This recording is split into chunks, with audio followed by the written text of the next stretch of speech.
With so much excitement building up in Ghana, let's go now to Accra, where Straight Talk Africa host Shaka Ssali is standing by with the latest on Mr. Obama's visit. Hello, Shaka. Hello, Shaka. Hello, Vincent. I'm hugely terrific here at the Kwame Nkrumah Mausoleum. Very good, Here Shaka. with me is the former Ghanaian president. And here with me, of course, is former Ghanaian President Jerry John Rawlings. We're very delighted to see you. It's a pleasure having you on the show, Mr. President. I'm equally honored. Thank you very much. You're most welcome. Thank you, Shaka. We are delighted that you got the president with you there. And just I want to get a sense of things, because this is the day that Ghanaians have been awaiting. How is the mood like in Accra, Ghana? The mood, as I said yesterday, remains ecstatic.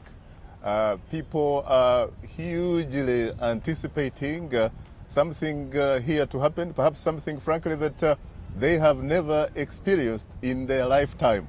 I went for a light haircut this morning at my hotel at Labadi Beach in a beauty salon, and there was this lady called Florence who said, even if it takes me to climb a tree like Lazarus did in the Bible, I'll have to do that so that at least I can get a glimpse of President Barack Obama. Now, Shaka, thanks for filling us in on that. But I would like you and His Excellency Mr. Rawlings to bear with us for just a few minutes. We want to show you show our viewers an interview I did recently with Africa specialist Professor Fred Ben Mensah of Harvard University. He describes Mr. Rawlings as a transitional figure in Ghanaian politics. Listen to this. Came back in 1981, December.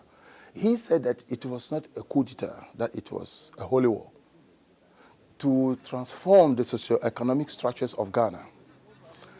And then he promised Ghana that if he was not able to do it, he was ready for the firing squad. And so some of us started to see Rawlings as a transformation figure, and being young and not very much connected, with the former regimes, So we thought that he was telling the truth. That was what Ghanaians thought. What are some of the steps that Jerry Rawlings took that perhaps specifically can be said to have built the foundation to a blossoming, vibrant economy that Ghana is today? In 1983, that was a watershed when he accepted the structural adjustment programs from the World Bank and the IMF. Ghana's economy was so tattered that it was like he that is down need fear no fall. There was nothing more we could do other than that. When they first came, they came with all these socialist and communist rhetorics, that we're transforming the country. Some were saying we're going the Ethiopian way, and a whole lot of nonsense. But then they realized that there wasn't that much coming from the communist side. So they started to go to the West. And it was during that time when they were compelled to undertake all these reform programs to be able to qualify for the World Bank IMF loans. We stand at a time when Ghana has been put on a pedestal as a model African democracy. Now, tell us specifically what you see it as setting it apart from many of the surrounding nations. People should not be too much excited with this economic development. Now, because what is happening is that if some of these statistics that we have, in these international reports are anything to go by, Ghana's position is 135th out of 177 or so, and that is not a very beautiful picture. And that takes us to the political. It was a system of bargain.